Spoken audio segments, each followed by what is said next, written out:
আসসালামু আলাইকুম।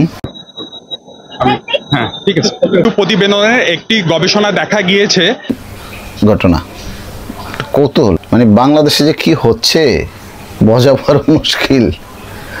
হ্যাঁ, সেটা হলো যেটা খুব হাসি পায়, দুঃখ লাগে। নিজ বাবা মায়ের বিরুদ্ধে মামলা করলেন ইংলিশ মিডিয়ামের এক ছাত্র। To be worldwide, আমি এই ভিডিওটা চাই পুরো ওয়ার্ল্ডওয়াইড হতে। Listen to me, all the people. Dhaka থেকে প্রকাশিত এক চাঞ্চল্যকর ঘটনা।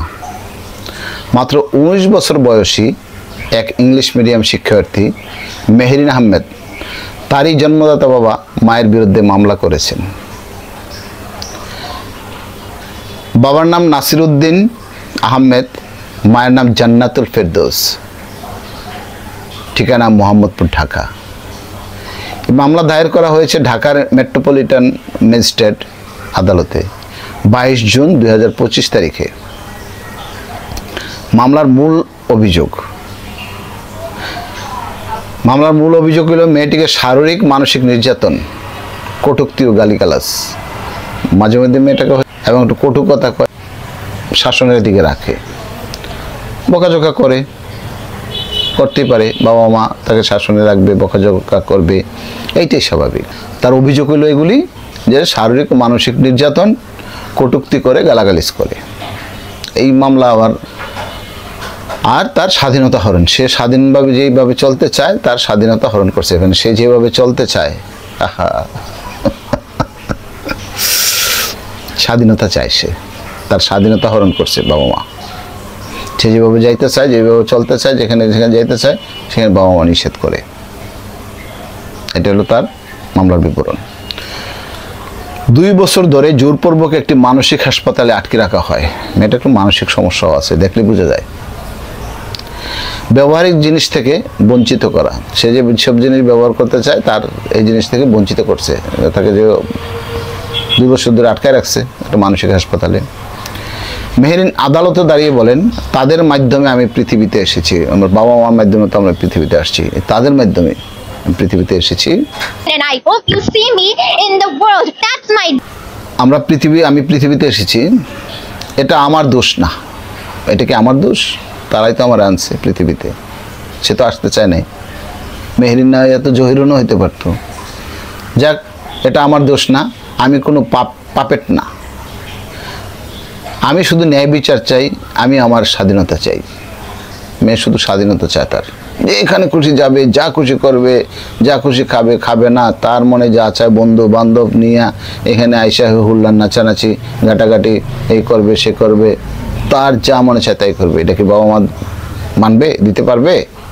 লাওয়ারিস, তাকে তো বলা হয় লাওয়ারিস, তো কোনো বাবা মার সন্তান না। এটাকে বলা হয় জাউরা। জাউরা যেখানে খুশি যাইতে পারে, জাউরা যেখানে সেখানে যেতে পারে, বাস স্ট্যান্ড, যেখানে সেখানে যাবে।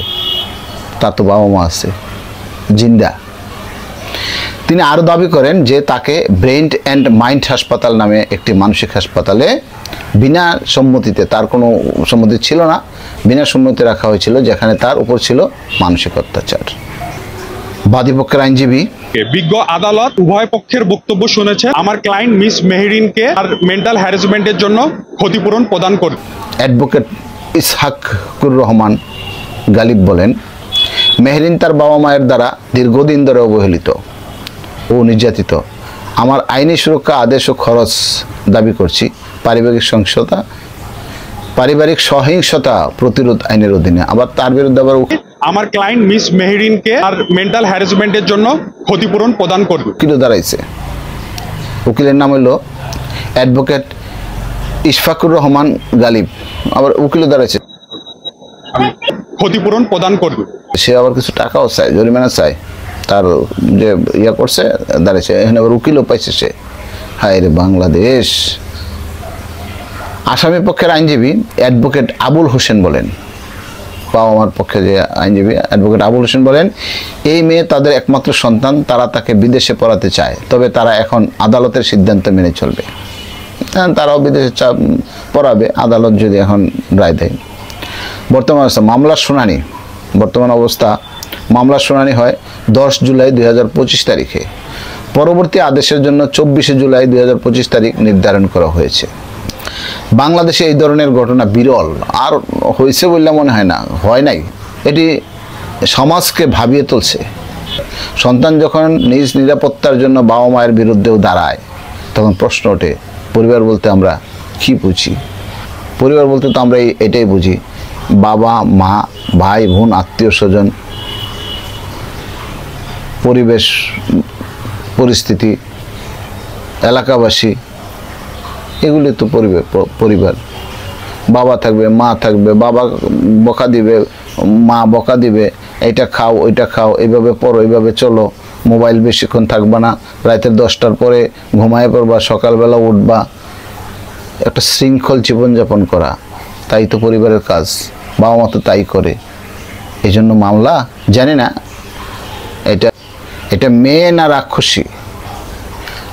আবার এমনও হইতে পারে যে যোগ সাজসে সবাই মিলে একটা অভিনয় করছে, যে আজকাল তো ভিডিও ভাইরাল করার জন্য, সামাজিক যোগাযোগ মাধ্যমে ভিডিও ভাইরাল করার জন্য এটা একটা পরিকল্পিত অভিনয় হইতে পারে, ঘটনাও হইতে পারে, নাটকও হইতে পারে। ধন্যবাদ সবাইকে।